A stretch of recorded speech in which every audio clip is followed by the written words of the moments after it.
गुरु हैं और आपका लोकतंत्र कैसे बचेगा, संविधान कैसे बचेगा, जिनके कंधों पर है कांग्रेस, जो कि मुख्य विपक्षी दल है, जिसके ऊपर जिम्मेदारी है कि सारे लोगों को इकट्ठा करना, वो खुद भी इकट्ठा नहीं हो रही है। जो उसका सबसे मजबूत नेता है, जो उसका सबसे मजबूत प्रांत है, जहां उसकी सबसे मजबूत सरकार है, वहां पर भी वो आपस के द्वंद्व को नहीं रोक पा रहे हैं।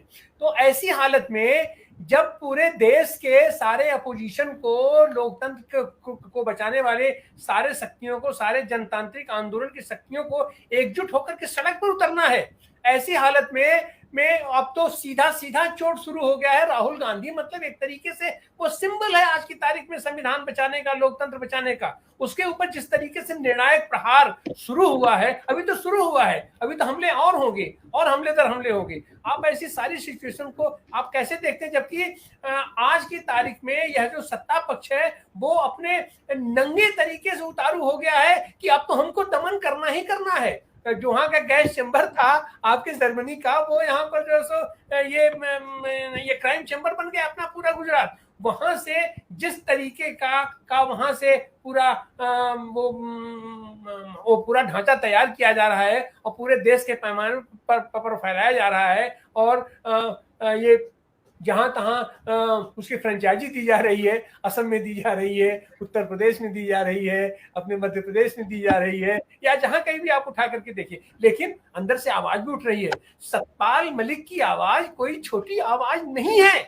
इस 10 साल में या आज तक के भारतीय इतिहास में, राजनीतिक इतिहास में जो रुख सतपाल मलिक ने अख्तियार किया है और जिस तरीके से उनके रुख पर सन्नाटा पसरा हुआ है सत्तारूढ़ दल में, वो निश्चित रूप से चुप तो नहीं होंगे, खामोश तो नहीं होंगे। अगर अतीत को आप खामोश करवा सकते हो तो सतपाल मलिक को, राहुल गांधी को खामोश करवाते कितना देर लगेगा। तो इन सारी स्थितियों में यह जो तात्कालिक रूप से जो राहुल गांधी के वो सजा को लेकर के कोर्ट की प्रक्रिया चल रही है, आप उसको किस तरीके से देखते हैं विष्णु शुक्ला जी? धन्यवाद तिवारी जी।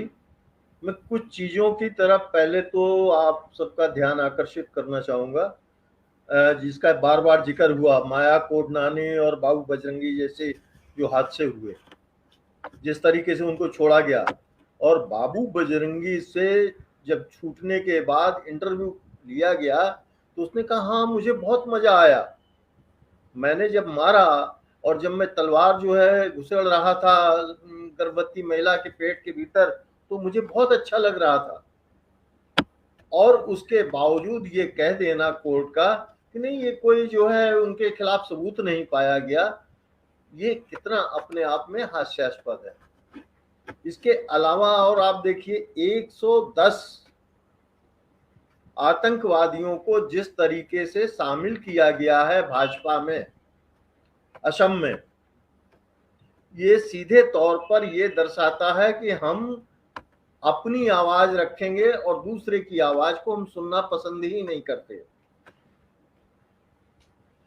आपने बार बार नाम लिया, कई बार चर्चा में आया है इधर, और वो ये कि अतीक और अशरफ को कैसे मारा गया, क्या हुआ, किस तरीके से। सही है कि जिस तरीके से अतीक और अशरफ की हत्या हुई वो जघन्य अपराध था, लेकिन क्या सिर्फ इसलिए कि उनकी हत्या इसलिए हुई कि वो अपराधी थे, या उनके जो आपके राजस्व मंत्री हैं, उद्योग मंत्री हैं नंद गोपाल नंदी, उनके साथ नाजायज रिश्ते थे, रियल एस्टेट का कारोबार उनके साथ चल रहा था और वो राज सामने ना आवे इसलिए उनको मरवा दिया गया। आज की तारीख में बहुत अहम सवाल है। समस्या जितनी गंभीर है, मुझे लगता है कि विपक्ष उतना लापरवाह।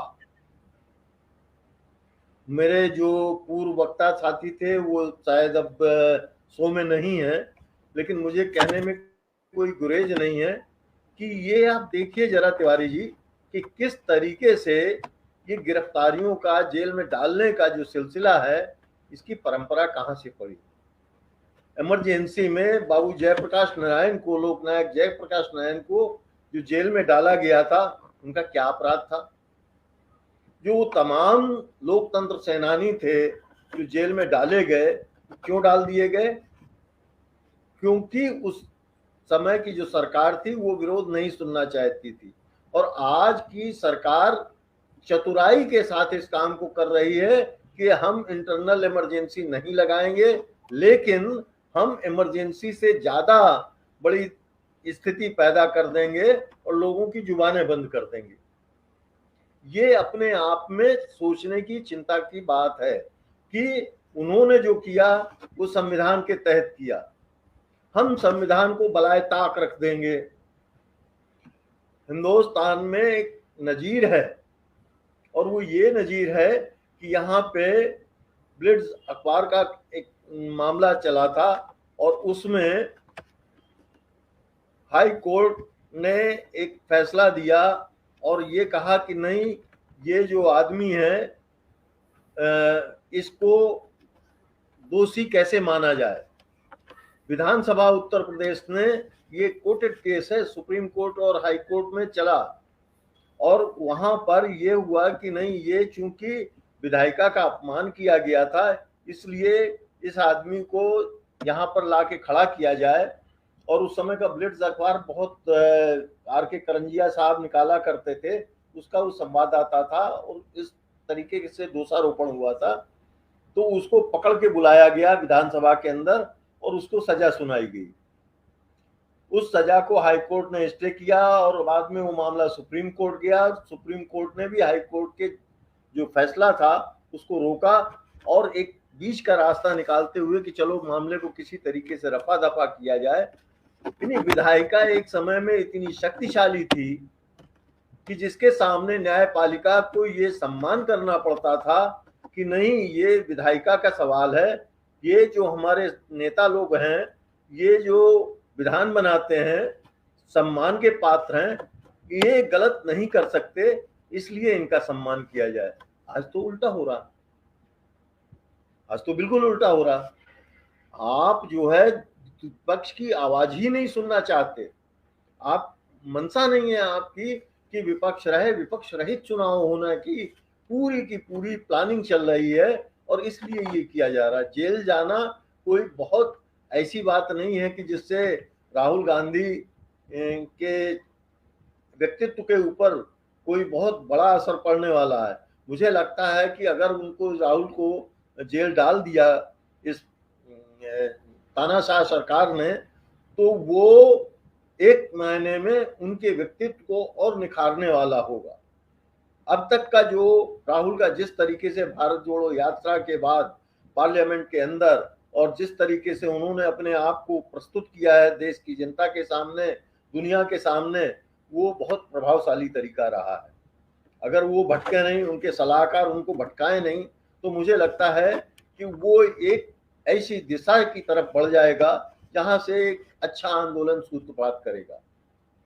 आप देखिए, दूसरा उदाहरण भी है, चौधरी चरण सिंह ने जिस तरीके से इंदिरा गांधी जी को गिरफ्तार करके जेल में डाला था और फिर कितना जन आंदोलन हुआ, लोग कितने बड़े पैमाने पर निकले सड़कों के ऊपर कि हमको भी जेल में डालो, हमको भी जेल में डालो, और जेल छोटी पड़ गई और इंदिरा जी को छोड़ना पड़ा। 24 घंटे से ज्यादा नहीं हुए, इंदिरा जी को छोड़ना पड़ा। अगर राहुल गांधी जेल जाने की स्थिति आती है, आज आप पूरे अपने देश की, सारे देश की जेलों की कुल क्षमता का निर्धारण कर दीजिए तो 25 लाख, और अगर 2 करोड़ लोग जेल जाने के लिए तैयार हो जाएं तो स्थिति भयावह हो जाएगी। आप बार बार पूछ रहे थे कि कैसे जेल में रखेंगे, क्या करेंगे। बहुत सारे लोगों को राम मंदिर आंदोलन के दौरान आपने देखा होगा कि जगह जगह पर उन्होंने एक स्थानीय वो बना दिया और कह दिया कि ये जेल है। मुरली मनोहर जोशी से लेके उमा भारती तक सब लोग ऐसी जेलों में ही रहे जहां उन्हें सारी सुख सुविधाएं मिल रही था। मुझे लगता है इसके ठीक विपरीत राहुल गांधी सचमुच में जेल में डालने वाले हैं।